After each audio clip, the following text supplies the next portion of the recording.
Hello, this is Vampire, and for today's lesson there's actually a prerequisite. You have to already be very comfortable with the figure eights, and you also need to know the heaven six very well. Alright, so this is what we're going to do. We are actually going to combine the figure eight with the heaven six, and the way we do that is the method that I've been using for a lot of these kinds of drills is basically substitution. So for the heaven six, we get into the starting stance and it's 1, 2, 3, 4, 5, and 6. Okay, so we're going to substitute number 1 with the figure eight. So this is what it's going to look like. So number 1 is going to be this figure eight motion. Okay, and then we go 2, 3, 4, 5, 6, just as normal, and we continue on. Number 1 is the figure eight, 2, 3, 4, 5, 6. Number 1, 2, 3, 4, 5, and 6. Number 1, 2, 3, 4, 5, and 6. So you get the idea. So moving on, we're going to substitute number 2 with the figure eight. So it's going to be number 1 and number 2 is the figure eight, and 3, 4, 5, and 6, 1. And then when we get to 2, we put in that figure eight. So boom, boom, boom, and we continue on. Okay, so the last one is the hardest. So the first one is the easiest, number 2 is a little bit harder, and then the third one obviously is going to be the hardest. What we're going to do is we're going to substitute number 3, right, with a figure eight. It's going to be a vertical figure eight, and that's why it's harder. So it's going to go 1, 2, and number 3 goes like this normally. So it's going to be 1, 2, and there's your figure eight. Okay, 4, 5, 6, 1, 2, and 3 right there, 4, 5, 6. Okay, so that's the way we're going to implement this drill. Alright, so I want you guys to understand that I'm moving along very fast, okay? The one where we actually substitute what I just showed you right now, where number 1 is going to be substituted with a figure eight, you should spend enough time, a lot of time, just working on that until you move on to the next one, which was 1, and then substituting number 2 with a figure eight. So each one of those you should be spending a lot of time before moving on to the next. And then always go back and just, a lot of reps are involved, okay? I just went through 3 of them really fast just to show it to you guys, okay?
Okay, so I want to give you guys a little bit more detail. Alright, so the first one, let's start with the number 1 substitution of the figure eight. Okay, so number 1 is going to be a figure eight.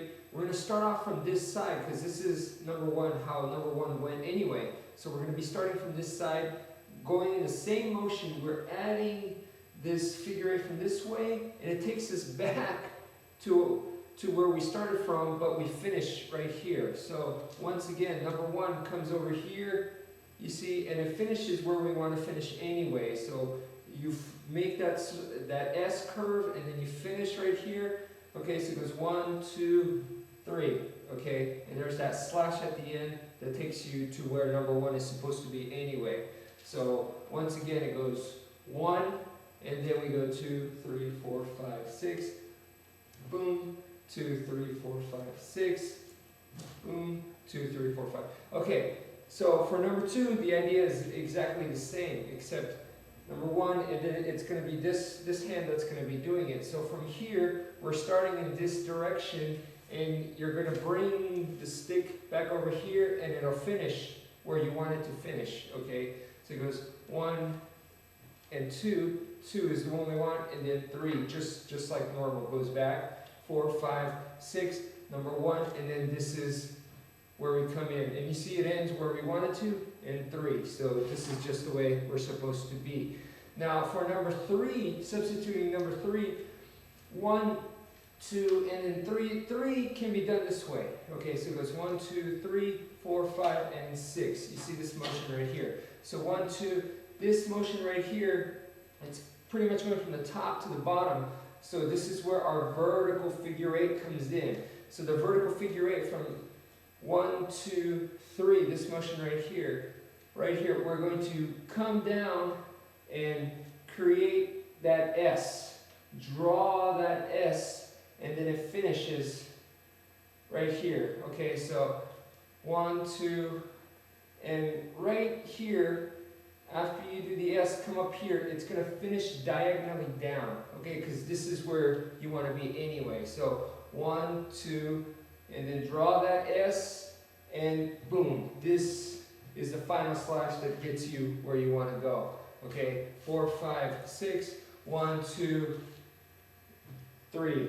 Okay, 4, 5, 6, 1, 2, 3. Okay.